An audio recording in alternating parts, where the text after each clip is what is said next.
আজকে আমি এখানে প্রথমে একটা অন্য কাজ করছিলাম, তারপর কাজ করতে করতে মা হঠাৎ করে এই কিসমিসের ডাব্বাটা আমাকে হাতে ধরিয়ে দিয়ে বললো, এই তো একটা প্লেন ডাব্বা খুঁজে পেয়ে গেছি, এটা কেন প্লেন, এটাতে একটা কিছু ডিজাইন করে দে। যেহেতু আমি একটু তাড়াহুড়োর মধ্যে ছিলাম, অন্য একটা কাজ নিয়ে ব্যস্ত ছিলাম, সেই জন্য আমি কিছু না ভেবেই আমার সব থেকে পছন্দের একটা মাশরুম হাউস এতে আঁকবো বলে ঠিক করলাম। সেই ছোট্ট থেকে আমার মাশরুম হাউস অনেক অনেক পছন্দের, তাই ভাবলাম সিম্পল আর ইজির মধ্যে একটা মাশরুম হাউস করি। মায়ের এটা অনেক পছন্দ হবে, আর তাছাড়া মায়ের পছন্দ আর কি, মোটামুটি আমাকে খাটাতে পারলেই হয়েছে।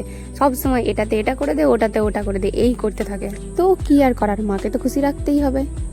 ভাই দেবে আমার মতো তোমাদেরও কি মাগুলো তোমাদেরকে এইভাবে জ্বালায়? তাহলে আমাকে কমেন্ট করে জানাও। আর আমার এই ছোট্ট কিউট ইজি পেন্টিংটা তোমাদের কেমন লাগলো অবশ্যই আমাকে কিন্তু কমেন্ট করে জানাবে। আর আমার এই রকম সুন্দর সুন্দর ভিডিওগুলো দেখার জন্য আমার চ্যানেলটাকে সাবস্ক্রাইব করে রাখবে।